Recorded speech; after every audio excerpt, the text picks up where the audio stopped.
Hello everyone, welcome to my channel. I'm Erika Caroline and thank you for watching. Today I just thought we would catch you up on what we have done and what we're going to do. So last night we saw an amazing show in the SkyDome called Rise. It's where the dancers, amazing dancers, dressed in brightly coloured costumes that are like birds, and they do like a little dance around. It's amazing. It was. Well, they do the acrobatics, don't they? Yes, the acrobatics. So there is dancing, but they do like a trapeze type. Yes. Yeah, very clever, isn't it? Very clever, and there's no nets or anything, so yeah, quite scary. It is quite scary. Yeah, so that was really nice. And then we went on to the clubhouse and saw the live band that they do called Infusion, is it? What's it called? Called Pulse, aren't Pulse, they? That's it, beg your pardon, Pulse. Yeah, they were doing a range of tracks, weren't they? Yes. Yeah, covering a few different decades, really. Yes, all the decades. So that was quite good, and I had my cocktail then. And then... well, during the day we'd been to Hawkins, and is it Hawkinsund?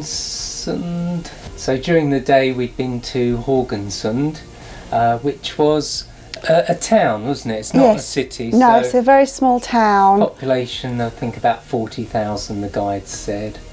Was a little bit sort of rain stop play, really, didn't it? It was quite low cloud. Yes. As well. So although we went to a few sort of vantage points, you couldn't see that far, and I think that's something to be prepared for when you come to a trip from Norway.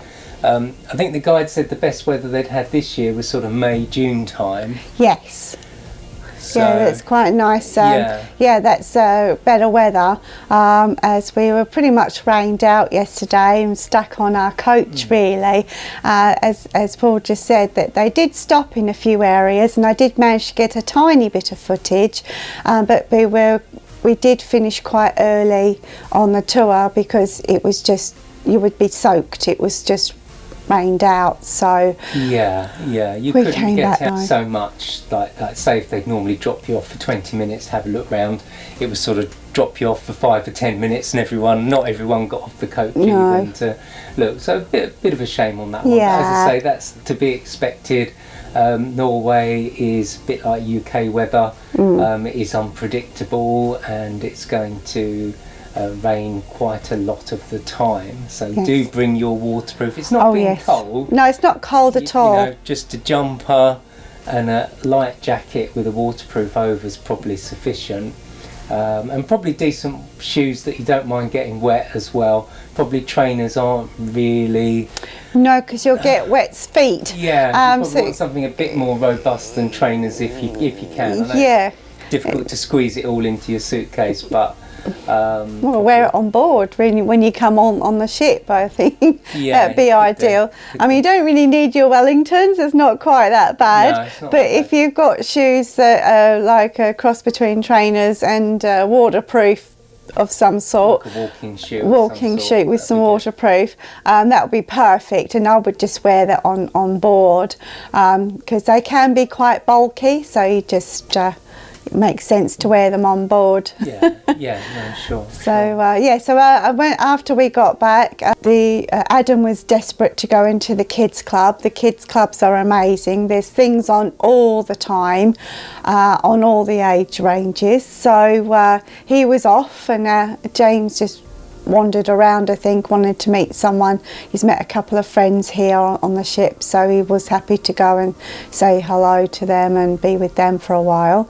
So I went to the hot tub while you went to the gym, didn't you, yesterday? No, I didn't go to the gym yesterday. I went and sat on the reclining chair, didn't I? And I listened to my audiobook. Oh yes, of course. Yeah, that's true. So it's quite nice just sitting there and listening to the audiobook, and there was just about internet access. I think Norway, if you've got like a roaming plan on your phone, it's the same as the rest of Europe, so currently there isn't like any extra charges or anything, thankfully, so just your normal plan should should cover it. Yeah. But yeah, that's what I did. I didn't. Yeah, so I was in there for a while, and then what did we do after? Well, we had our evening meal at, was it the Coral? Yes, I think it the was Coral. restaurant, which is one of their 3 sort of main included diners. evening dining, which was very nice. Yes, lovely. It was quite a nice table, that one.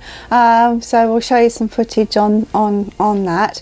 Yeah, I quite like. I might ask for that table again actually next time we go. It was quite nice there, wasn't it's a it? good little spot.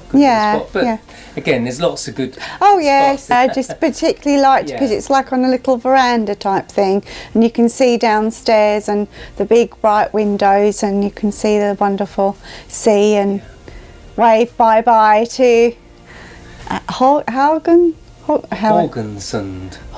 I can't say it. Hawkinsund, come on. Hawkinsund. Sorry if I'm mispronouncing it. Oh, it's very hard, isn't it? But so we got to wave bye to that, didn't we? Yeah. So, yeah. And lots of beautiful stuff there. Some very famous waterfalls there. Yes. That footage of. Yes, that's right. Actually, a little side note.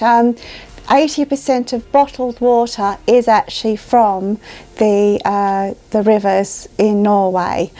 Just a little side thing there. That was very interesting fact that we heard. So yeah, it was really good. Yeah. There's lots of interesting things about Norway that you learn. So. Well, we've just come back from a talk about the farming in Norway. So yes. It's something that P&O does pretty regular on their cruises, is they have speakers on about the area that you're visiting, and they had a lady on this week giving lots of information covering different topics on Norway, and today was farming, wasn't it? Yeah, it was all about their farming, which is one of their main income that they do. I mean, they're basically, it's government supported.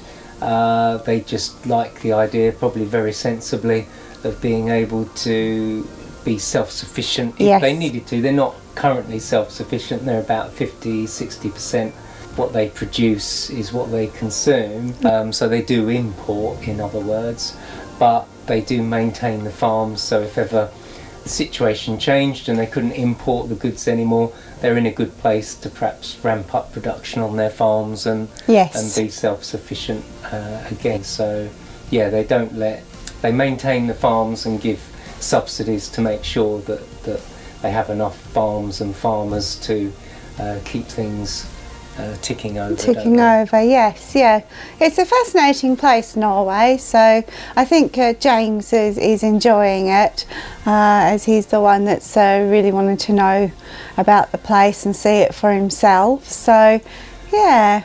So just to recap the places we've been to on this cruise already. So it was Stavanger to start with, which was the largest place we've been to. Yes, the largest, but it's more of a city. That's more of a city. That's a very big place. It's lovely. Very clean city, about 140,000 people. Right. And we did a nice tour there, which was basically round a museum and the street, going in the old part of the town, wasn't it? That's right, yeah, that was nice. And then the next place we went to was Olden, and that was the one where we did the river tour, and that was really cool place actually. And you had this like cafe at the end of the tour that served lovely waffles and cream and jam, which is a treat. Really nice, and tea and coffee, which it was quite nippy that day, so it was well needed. It was eerily quiet there though, wasn't it? It was very quiet. Very quiet. It's quite a small little place. Yeah, small place again, but you could get very up close to the fjords. Yes. You know, realise how enormous. They are. Yeah, very interesting. Yeah, it was amazing actually. That was quite an experience to have that. That really was a good tour. That was just a coach ride and a river boat. A gentle. Along the fjords. Yeah, there would have been. It'll be to so and so fjord, won't it? Because they've all got names. Yes, we can't quite remember at this let alone pronounce. So yeah. And then the day before yesterday was Hellsilt. Or Hellesilt maybe. I think it's Hellsilt. I think you got it right. Yeah, Hellsilt. So that was probably. Would you say that's the smallest place we've been to? I think probably. Yeah, I think that was even. I wouldn't even call it a town. It was Yeah, I don't. it's population. Tiny. I think they said, didn't they, about 500 people live in the immediate vicinity. It is, yeah. And then another 500 dotted on the outskirts. And that was an interesting place. That was the one with the water rapids coming right through the centre of the town, and just a bridge across. So it did feel quite sort of, yeah, it was quite surreal, wasn't it? It was quite. It's a bit like being on a set at like Disney World or something, where they let the floodgates out and all the water run down. It was, it was like that, quite an amazing. Yeah, it was quite amazing, and that's their power, isn't it? That power's their their hydroelectric power. So yes, they've got these. Well, they're very big on hydroelectric power here. They really are. Yes, they're very eco-friendly, and they like to use green energy. They're all about health and saving the environment and using what. They're natural resources. Which is, lots of resources. That's it. They've got their advantages, haven't they? Yes. But it's been interesting, and we're just going to go along shortly because there's a talk on the new P&O ship. Oh yes, looking forward to that. Learn all about and see where that's going, possibly for thinking about a holiday next summer. Booking another. Probably thinking about going to the Mediterranean. I do really like Norway, and it's it's a lovely, interesting trip. But personally, I do like a bit of sunshine as well. So probably I'm more at home in the Mediterranean than Norway. Yeah. But I don't mind either way. It'd be interesting to hear more about the new ship that they're building. So looking forward to the talk on that. And as Paul said, we might book another tour to do that. Another holiday and book some tours. Yeah. Be good. Well, and then the other thing is there is a little bit of a discount. I think it's 25% off souvenirs today, so it'd be a good day to have a look round the shops on the ship. Shopping. And a few boxes of chocolates or something for the relatives. That's some it. sort of souvenirs. That's it. Be good. So that'd be good. You always like me shopping. They always do a discount on your last day of the cruise. So as it's a sea day, so the shops are going to be very, very busy today, but well worth to take advantage of the discounts that they give you on across all their products that they are selling. So we'll go and do a bit of shopping. Tonight we're going to see Jason Keeler, a singer, in the main theatre, so we'll see how. Headliners Theatre, see how that goes. He wasn't well last time, so we'd booked to go in, but unfortunately just before he was due to be on the stage, literally 2 minutes before, he all of a sudden fell ill and had to be taken to the doctors here on board, so they've had to cancel it, so that was a shame. Let's hope he's okay. We've been quite worried about him, and that was quite earlier on the holiday, so we've been quite worried, haven't we, the last few days. No, they never mentioned. I would have liked to have known, have some reassurance that he's okay or something, we weren't sure if he was sent home or what. We didn't know what happened, so On to our talk on the new ship. Yes, we don't want to be late, so and that's in the clubhouse, which is at the back on even decade. There you go. I can even remember. Well done.